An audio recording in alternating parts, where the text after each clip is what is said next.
Hello friends, welcome back to the channel explore life with Neerja.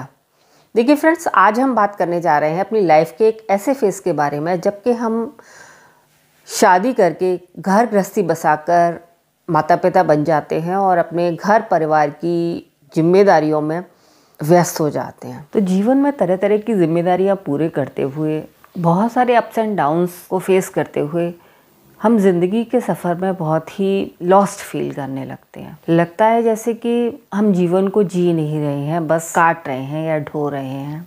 तो बहुत सारे ups and downs को face करते हुए हमारी बहुत सारी इच्छाएं, बहुत सारी ख्वाहिशें कहीं पीछे छूटती चली जाती हैं और हमारे अंदर एक अनसेटिस्फेक्शन की फीलिंग डेवलप होने लगती है और हमें अपनी लाइफ से शिकायतें शुरू हो जाती हैं। हमें अपने आपसे शिकायत होने लगती है, अपने रिश्तों से शिकायत होने लगती है, अपने घर परिवार से शिकायत होने लगती है, हमें अपने भाग्य से शिकायत होने लगती है। अगर यदि हम अपने जीवन जीने का ढंग थोड़ा सा बदल दें तो हमारे लिए ज़िंदगी बहुत ही खूबसूरत हो सकती है और हम सही मानों में अपनी ज़िंदगी जी सकते हैं। हम जिंदगी की सारी जिम्मेदारियां पूरी करते हुए एक भरपूर ज़िंदगी जी सकते हैं। तो इसके लिए हमें क्या करना होगा, मैं आज आपको ऐसे 7 पॉइंट्स बताने जा रही हूँ, ऐसी 7 बातें बताने जा रही हूँ जिनको कि आप अपनी लाइफ में अगर यदि शामिल कर पाते हैं तो आप एक बहुत ही खूबसूरत ज़िंदगी जी पाएंगे। ये मेरा आपसे वादा है।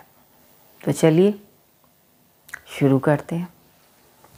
तो वीडियो शुरू करने से पहले एक छोटी सी रिक्वेस्ट, यदि आपने अभी तक मेरे चैनल को सब्सक्राइब नहीं किया हो तो प्लीज़ सब्सक्राइब कर लीजिए और बेल आइकन को प्रेस कर दीजिए जिससे कि मेरी वीडियोस के नोटिफिकेशन आप तक पहुंचते रहें। तो पहली चीज़ जो कि हमें अपनी लाइफ में शामिल करनी है वो है एक नियमित और निश्चित दिनचर्या।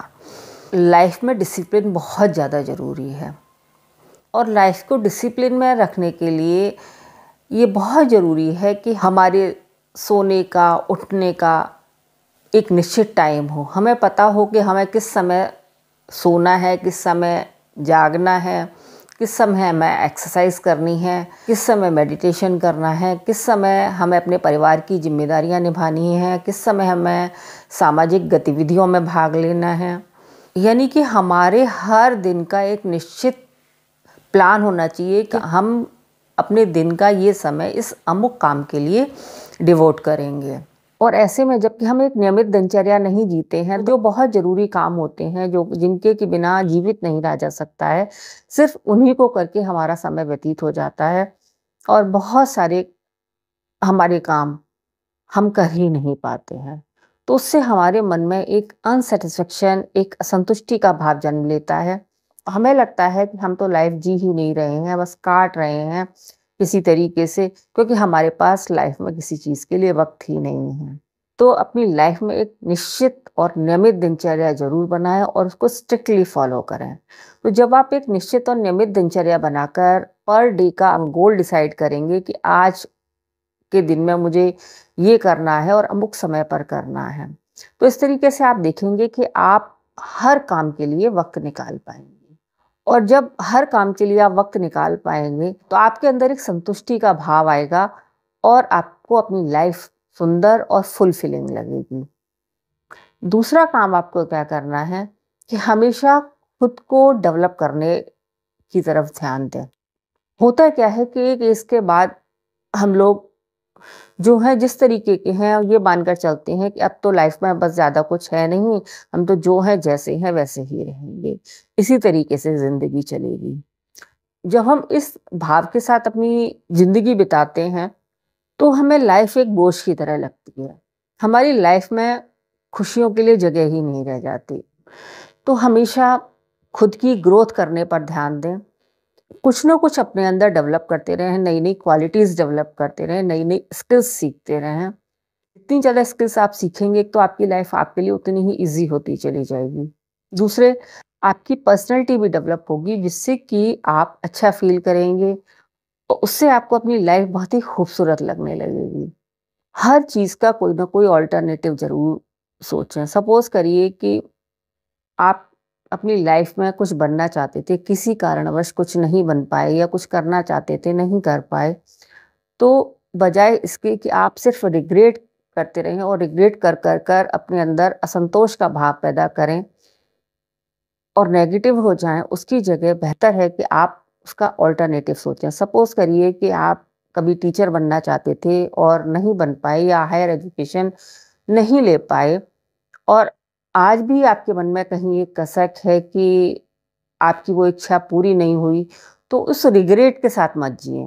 उसका ऑल्टरनेटिव तलाशें कि आप आज में ऐसा क्या कर सकते हैं जिससे कि आपकी वो जो टीचिंग वाली इच्छा है वो फुलफिल हो सके और आप सेटिस्फाइड फील कर सकें। कोई फर्क नहीं पड़ता कि आप किसी कारण से हायर एजुकेशन नहीं ले पाए और आज आप टीचिंग कर सकते हैं। आपके अंदर कोई ना कोई तो हुनर होगा ही। आप कुकिंग अच्छी करते हैं तो वो सिखाना शुरू कर दीजिए, बेकिंग अच्छी करते हैं वो सिखाना शुरू कर दीजिए, सिलाई अच्छी करते हैं, सिलाई कढ़ाई अच्छी करते हैं वो सिखाना शुरू कर दीजिए, ड्राइंग पेंटिंग अच्छी करते हैं सिखाना शुरू कर दीजिए। तो आपके अंदर की जो टीचेबिलिटी की क्वालिटी है, यानी कि दूसरों को पढ़ाने की, सिखाने की, वो बाहर निकल कर आएगी और आप दूसरों को तो अपने ज्ञान का लाभ दे ही पाएंगे, साथ ही साथ खुद भी बहुत सेटिस्फाइड फील करेंगे और लाइफ में खुश रहेंगे। तो हमेशा कुछ ना कुछ नया सीखें और जो चीज़ें आप किसी वजह से नहीं कर पाए हैं उनका ऑल्टरनेटिव ढूंढकर अपनी लाइफ को आगे लेकर जाएं। तीसरा काम जो आपको करना है वो ये, हमेशा अपना बेस्ट देने की कोशिश करें। फिर चाहे आप अपनी पारिवारिक जिम्मेदारियां निभा रहे हों या अपने रिश्तों के प्रति अपनी जिम्मेदारियां निभा रहे हों या अपने प्रोफेशनल वर्क कर रहे हों, हर काम में अपना बेस्ट देने की कोशिश करें, अपना 100% दें। जो कुछ भी करें अपने पूरे मन के साथ करें और उसमें अपना पूरा तन और मन झोंक दें। हाँ, लेकिन एक बात का ध्यान रखना है, कभी भी इस रेस में शामिल ना हो या रिजल्ट की परवाह ना करें। हमेशा जीतने की ख्वाहिश ना करें, टॉप पर रहने की ख्वाहिश ना करें। मेरा काम तो सबसे अच्छा ही होना चाहिए, किसी और का काम उतना बेहतर नहीं होना चाहिए। उससे आपके अंदर एक कंपटीशन का भाव डेवलप होता है और उससे आप स्ट्रेस और एंजाइटी में रहते हैं। तो जब आप अपना 100% किसी भी काम को देंगे और उसके अच्छे रिजल्ट्स आपको मिलेंगे तो आप खुश रहेंगे। नेक्स्ट काम आपको जो करना है वो ये कि लोग क्या कहेंगे, ये सोचकर खुद को कुछ भी करने से रोके नहीं। तो देखिए, लोगों को तो कुछ ना कुछ कहना है और वो आप कुछ करें या ना करें वो तो कहेंगे ही। इस एज में अगर हम जिम जाने लगेंगे तो लोग क्या कहेंगे, या हम साइकिल चलाने लगेंगे तो लोग क्या कहेंगे, या हम अपनी पर्सनैलिटी को निखारने लगेंगे, मेकअप करने लगेंगे, या आज के फैशन के मुताबिक खुद को ड्रेसअप करेंगे तो लोग क्या कहेंगे। आप अपनी ग्रोथ के लिए जो कुछ भी करना चाहते हैं वो जरूर करें। अपने कानों में ईयर प्लग लगा दें जिससे कि दूसरों की आवाज़ आप तक न पहुँचे, सिर्फ आप अपनी आवाज़ सुन पाएँ, अपने आप से कनेक्ट हो पाएँ और अपनी आत्मा की आवाज़ सुनकर, अपनी आवाज़ सुनकर आप जो कुछ भी करना चाहते हैं वो करें। देखिए, कोई आप अनसोशल एक्ट तो कर नहीं रहे हैं, कोई असामाजिक कार्य तो कर नहीं रहे हैं जो कि आपको दूसरों की परवाह करने की ज़रूरत पड़े। यदि आप अपनी खुशी के लिए अपनी पसंद का कोई काम कर रहे हैं, अपनी पर्सनैलिटी को डेवलप करने के लिए कुछ कर रहे हैं, तो इधर उधर से चाहे कुछ भी आवाज़ें आती रहें, उन पर बिल्कुल ध्यान मत दें, क्योंकि लोगों को कहना है तो वो कहेंगे ही, आप चाहे कुछ करें या नहीं करें। सपोज करिए आप सुंदर हैं, आपकी फिजिक बहुत अच्छी है, आप स्लिम ट्रिम हैं, आपकी स्किन बहुत अच्छी है और उसके लिए आप पर्याप्त मेहनत भी करते हैं, भी लोग कुछ ना कुछ जरूर कहेंगे कि अरे ये तो ब्लेस्ड है, ईश्वर की इनके ऊपर तो बहुत बड़ी कृपा है, ये तो जेनेटिक है। उस समय भी लोग आपकी तारीफ नहीं करेंगे। तो लोगों के चक्कर में, लोगों को सोचकर अपनी ग्रोथ को चेक मत करें। जो आप करना चाहते हैं वो जरूर करें।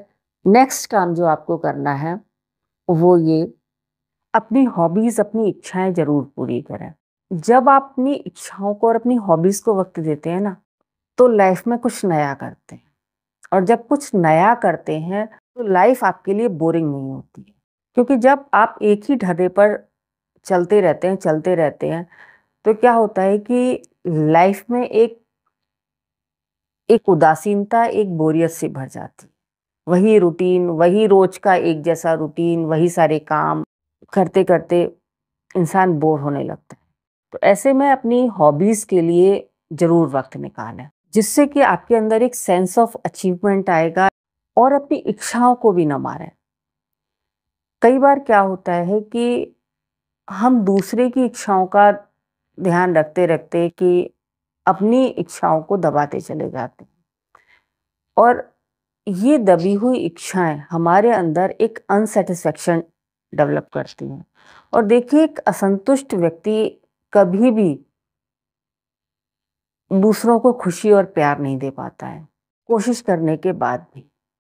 जब आप अपने लिए जीने लगते हैं, अपनी और सारी जिम्मेदारियों को पूरा करते हुए और सबकी पसंद नापसंद का ध्यान रखते हुए अपनी पसंद के काम भी करने लगते हैं, और जब ये चीज़ें आपके परिवार के सामने आती हैं, दूसरे लोगों के सामने आती हैं, तो कहीं ना कहीं आप उनको भी ये चीज़ सिखा देते हैं कि खुद के लिए ज़िंदगी जीना कितना ज़रूरी है। जब आप खुद के लिए भी जीने लगते हैं तो आप बेटर तरीके से दूसरों की केयर कर पाते हैं, दूसरों को खुश रख पाते हैं। नेक्स्ट काम जो आपको करना है वो ये, अपने परिवार को, अपने पारिवारिक रिश्तों को अपने हर रिश्ते से ऊपर प्रायोरिटी दें। होता क्या है कि जीवन के सफ़र में हम बहुत सारे लोगों से जुड़ते हैं। कभी कभी ये संबंध इतने प्रगाढ़ हो जाते हैं कि हमारे अपने रिश्ते कहीं पीछे छूटने लगते हैं। हमारा परिवार, हमारे पारिवारिक रिश्ते हमारे जीवन का आधार होते हैं, हमारी संतुष्टि की वजह होते हैं, हमारी खुशी का कारण होते हैं। तो यदि हम उन्हें ही सेकेंडरी बना देंगे तो हम लाइफ में कभी भी खुश नहीं रह पाएंगे। तो अपने परिवार को, अपने पारिवारिक रिश्तों को हमेशा किसी भी और रिश्ते से ऊपर रखें। सपोज करिए कि आपके ऑफिस में आपके किसी कलीग को आपकी ज़रूरत है और आपके इन लॉज को भी आपकी ज़रूरत है, तो आप कलीग के ऊपर अपने इन लॉज को प्रायोरिटी दें। आपके पड़ोसी को आपकी ज़रूरत है और आपके बच्चों को आपकी ज़रूरत है, तो आप अपने बच्चों को प्रायोरिटी दें।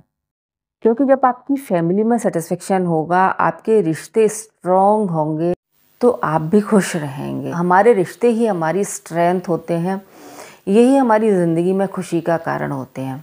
अगर यदि हमारे रिश्ते ही मजबूत नहीं होते, हम उन्हीं के प्रति डिवोटेड नहीं हो पाते और अच्छे रिश्ते नहीं बना पाते अपने परिवारीजनों के साथ, तो हम लाइफ में कितना भी अचीव कर लें, बड़ी से बड़ी अचीवमेंट भी हमें कभी भी सेटिस्फेक्शन नहीं दे पाती है, वो खुशी नहीं दे पाती है जो कि अच्छे पारिवारिक रिश्तों के होते हुए छोटी सी अचीवमेंट और छोटी सी खुशी भी हमें जितना ज़्यादा खुश कर पाती है। तो हमेशा अपने और रिश्तों के ऊपर अपने परिवार के रिश्तों को प्रायोरिटी दें।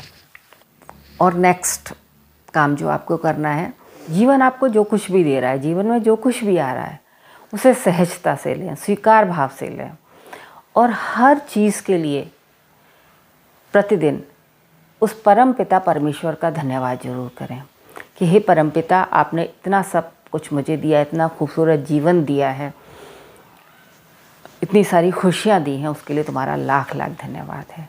जीवन में यदि चीज़ें आपके अकॉर्डिंग हो रही हैं, आपके हिसाब से हो रही हैं, तो बहुत अच्छा, उसके लिए ईश्वर को धन्यवाद दें। और चीज़ें यदि आपके हिसाब से नहीं हो रही हैं तो भी अपने आप से ये कहें कि जीवन में बहुत सारे अप्स एंड डाउन्स आए, स्थितियाँ हमेशा अनुकूल भी रहीं और प्रतिकूल भी रहीं, खुशियाँ भी रहीं और दुख भी रहे। जब खुशियाँ नहीं रहीं तो ये दुख का या ये जो बुरा वक्त आया है ये भी नहीं रहेगा, ये आज है और कल टल जाएगा। फिर से हमें वही सब चीज़ें हमारी लाइफ में आएंगी जो कि हमें चाहिए या जो हम पसंद करते हैं। तो जब आप इस भाव के साथ ज़िंदगी जिएंगे तो आपके अंदर एक स्पार्क, एक ऊर्जा आएगी जिससे कि आप उत्साह के साथ अपनी ज़िंदगी जी पाएंगे और ज़िंदगी को खुशियों से भर पाएंगे।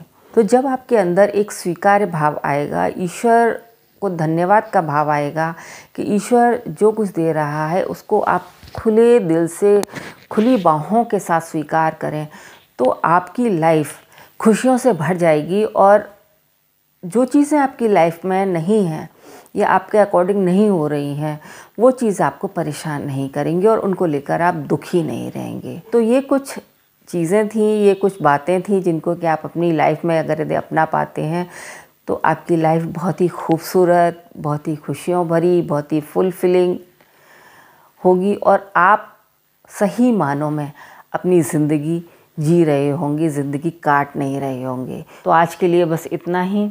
यदि वीडियो पसंद आई हो तो अपनी फैमिली और फ्रेंड्स के साथ शेयर करिएगा और कमेंट करके मुझे अपना फीडबैक ज़रूर दीजिएगा।